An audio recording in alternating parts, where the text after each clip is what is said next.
Kata Abu Bakar Siddiq, in muttul laila, kalau aku mati malam ini, la tantaziru ilal ghad, jangan tunda sampai besok pagi.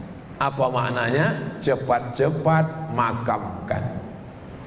Saya pun ingin ikut Abu Bakar Siddiq, karena Nabi menyuruh, alaikum bisunnati, ikuti sunnahku, wa sunnatil khulafa'ir rasyidin, ikuti sunnah khulafa'ir rasyidin al-mahdiyin, yang dapat hidayah, membawa hidayah mim ba'di, setelah aku mati.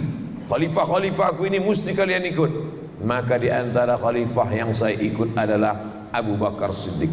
Apa kata Abu Bakar? Kalau aku mati malam ini, jangan tunda pengkebumian jenazahku sampai besok pagi. Saya pun sampaikan di Batam ini, andai aku mati malam ini, jangan tunda sampai besok pagi. Kalau ada yang gali kubur, cuman di sebagian tempat kan kadang nggak ada yang siap menggali. Jadi kalau nggak ada yang siap menggali, Pak Ustadz, beko kan ada. Sukan. Di antara yang meninggal malam, ada di sebagian tempat ini tak boleh, jangan kuburkan malam, nanti jadi hantu. Hari gini masih percaya hantu. Dulu anak-anak kecil kalau ditakut-takuti hantu, cepat tidur, ada hantu. Takut. Anak sekarang takut hantu, mana hantunya? Mana? Oleh sebab itu jangan lagi cerita masalah hantu. Hantu ini adalah jin, setan. Lain padang, lain belalang, lain lubuk, lain ikannya. Tempat kita disebut hantu. Kalau di Pulau Jawa disebut dengan sundel bolong, dedemit. Kalau di Sumatera Utara begu ganjang, tinggi dia. Kalau pendek tuyul. Kalau tak bisa berjalan suster ngesot. Itu hantu, setan, jin semuanya. Sedangkan kita sudah diajarkan a'udzubillahi minasyaitonir rajim. Kursiyuhus samawati wal ard wa la yauduhu hifzuhuma wa huwal aliyul azim. Al-Baqarah 255. Ujung surat Al-Baqarah 255, ujung ayat kursi. Untuk apa dibaca itu? Mengusir hantu, jin, jembalang tanah, setan, segala macam. Tidak ada orang mati jadi hantu. Semua ruhnya, orang mati meninggal dunia itu, kalau orangnya baik, ruhnya naik ke tempat yang baik-baik. Tapi kalau orang jahat, maka jatuh kepada sijin. Yang baik-baik illiyin. Ada pula pendapat menyebutkan di pintu surga tak masuk. Tapi ada pula pendapat mengatakan masuk balik dia ke dalam kuburnya. Banyak pendapat tentang itu. Tapi yang jelas kita husnuzan, mudah-mudahan kita semuanya husnul khatimah. Kalau aku mati nanti, kata Abu Bakar Siddiq, bawa jenazahku ke pintu makam Rasulullah, ucapkan salam di pintunya, ya Rasulullah, hadza Abu Bakrin Siddiq yasta'zinuka. Ini jenazah Abu Bakar minta izin kepada engkau wahai Rasulullah. Kalau pintu terbuka, masukkan jenazahku. Kalau pintu tak terbuka, makamkan aku di pemakam Baqi di samping Masjid Nabawi. Makam Abu Bakar di Baqi apa di samping Nabi?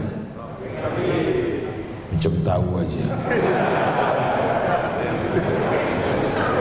Ada pemakaman umum yang luasnya lebih besar daripada Masjid Nabawi. Kalau kita menghadap ke arah kiblat, sebelah kanan mimbar tempat Nabi khutbah, di sini mihrab tempat Nabi jadi imam, di samping ini adalah dinding makam Nabi Muhammad sallallahu alaihi wasallam. Itulah yang dikatakan Nabi, ma baina baiti wa mimbari, antara mimbarku, mana tadi mimbar?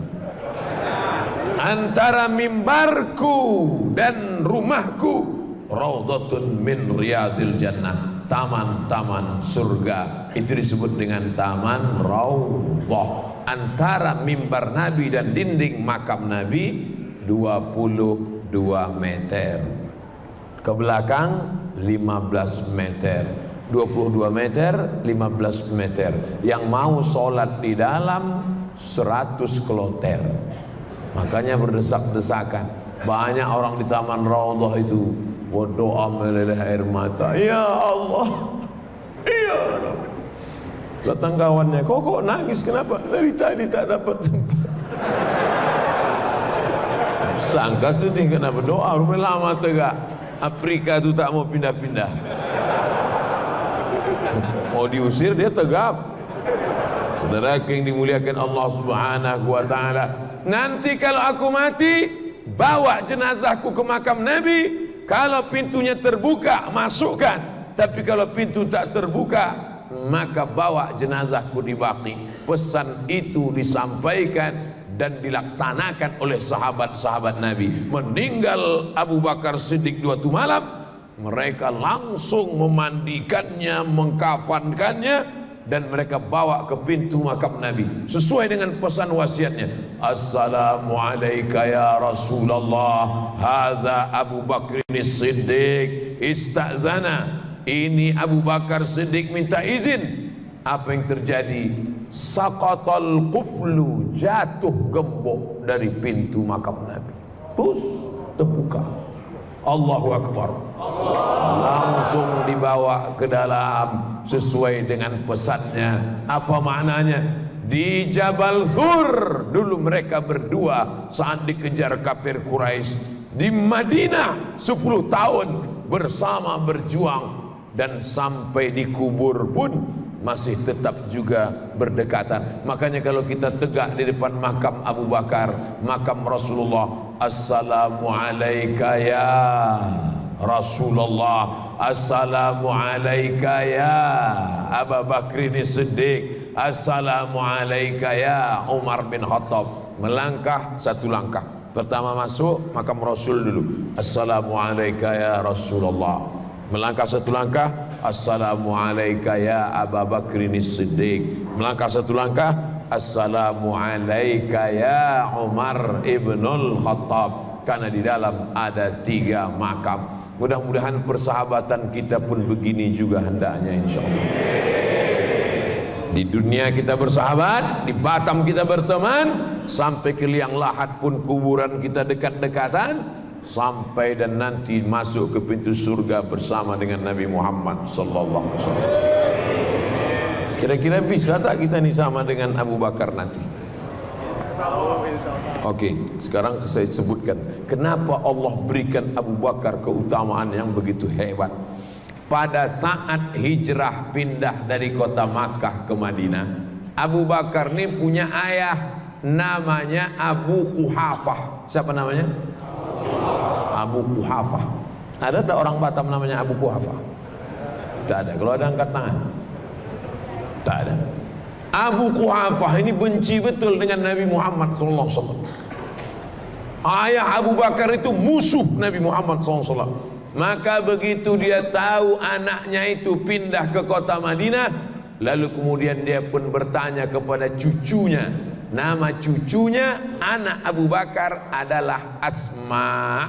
Siapa namanya? Asma. Mesti panjang alifnya. Asma. Kalau pendek sesak napas. Ya Asma, wahai Asma. Ya Datuk. Mana ayahmu Abu Bakar? Ayah hijrah bersama Muhammad sallallahu alaihi wasallam. Oh, habislah emas itu dibawanya semua untuk belanja hijrah ya? Kata Asma, tidak Datuk, masih ada emas itu lagi. Mana dia? Datang Asma, dimasukkannya batu ke dalam kain taplak meja. Ini batu, masukkannya ke dalam kain. Oh, lalu dikasihnya ke Datuk. Datuk, kalau tak percaya pegang. Abu Quhafah tadi buta. Dipegangnya. Oh, masih ada lagi. Oh, masih ada lagi. Kira-kira emas kalau masuk ke kain bisa dirasa berapa kilo itu beratnya? Paling tidak 1/4 atau 1/2 kilo lah. Itulah maka Allah muliakan Abu Bakar, makamnya dekat dengan Rasulullah sallallahu alaihi wasallam. dan bersama dia masuk surga. Salah satu sahabat Nabi yang dijamin masuk surga adalah Abu Bakar Siddiq. Siap masuk surga bersama Abu Bakar? Ya. Tak sama macam bunyi pertama tadi. Abu Bakar masuk surga, emas yang dia kasih bisa dipegang kalau ditutup dengan kain. Malam ini kira-kira berapa emas yang mau kita kasih? Yang mau diperbaiki ini WC. Itu kan Abu Bakar Ustaz Abdul Somad. Itu kan 14 abad yang lalu. Saya melihat dengan biji mata saya sendiri ketika kami hadir penggalangan dana Munasarah Palestin, menolong Palestina. Langsung telepon ke Panglima Angkatan Darat Hamas, Jenderal Khalid Mash'al dari Mesir. Telepon langsung ke Khalid Mash'al di Palestina. Assalamualaikum Liwa Khalid Mash'al. Waalaikumsalam. Kami dari Mesir, apa yang perlu bantuan? Kata orang Mesir, kami sedang kedinginan, perlu makanan, jaket dan senjata, tolong kirimkan uang. Langsung orang Mesir mengambil goni beras, karung. Disitulah perempuan-perempuan Mesir membuka tangannya, langsung gelang-gelang itu masuk dalam, masuk, cincin-cincin masuk. Andai malam ini kita buat karung beras, kira-kira ada tak gelang masuk? Kalau tak percaya, coba panitia bawakan karung beras ini. Ibu-ibu itu pun dibukanya lah, tengoknya mana gelang paling kecil. Tengok paling kecil yang sebesar jemuran. Nah, itu masukkannya. Besok pagi dibawa ke toko emas, rupanya imitasi pula. Berdoa bukan main lagi.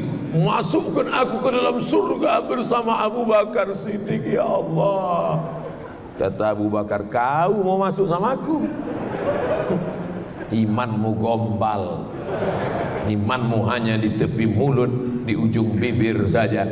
Oleh sebab itu, kalau kita mau mati husnul khatimah, doa dikabulkan Allah, salah satu yang perlu kita lakukan seperti Abu Bakar Siddiq adalah sodakoh.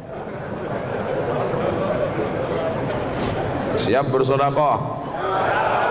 Saudaraku yang dimuliakan Allah Subhanahu wa ta'ala, la tasubbu ashabi, jangan kalian maki sahabatku, jangan kalian maki sahabatku. Lau anfaqa ahadukum mithla Uhudin zahaban, andai ada di antara kalian yang bersedekah emas sebesar bukit Uhud, sebesar bukit Uhud dia sedekah emas, tak sampai setengah tapak tangan Abu Bakar Siddiq. Ada orang Batam ini yang bersedekah emas sebesar bukit Uhud. Besar bukit Uhud itu Pak Ustaz, panjangnya 7 km, tingginya belum saya ukur lagi. Kalau pergi kita ke Madinah, itu yang panjang 7 km bukit Uhud. Kalau ada orang Batam yang bersedekah emas 7 km panjangnya, berapa puluh ton, ratus ton itu, tak sampai setengah tapak tangan Abu Bakar Siddiq. Mengapa? Karena orang sekarang bersedekah dalam keadaan aman, damai, tentram, adem, ayem. Abu Bakar Siddiq bersedekah pada saat genting, susah, sulit. Oleh sebab itu iman Abu Bakar luar biasa. Kira-kira ada tak orang Batam yang mencaci maki Abu Bakar? Ada. Kita kalau disebut Abu Bakar, Abu Bakrin Siddiq, apa kata jamaah? Radhiyallahu an. Tapi mereka kalau disebut Abu Bakar Siddiq, laknatullah alaih, Allah melaknat Abu Bakar. Siapa yang melaknat Abu Bakar itu? Syiah. Salah satu ciri Syiah adalah mencaci maki sahabat Nabi. Maka kita wajib membela, karena yang memuji sahabat itu bukan ulama. Yang memuji sahabat itu dalam Al-Quran adalah Allah Subhanahu wa ta'ala. Titel untuk sahabat itu RA, radhiyallahu an. Tapi dalam buku 40 masalah Syiah dibuat di situ Abu Bakar LA laknatullah alaih. 40 masalah Syiah ditulis oleh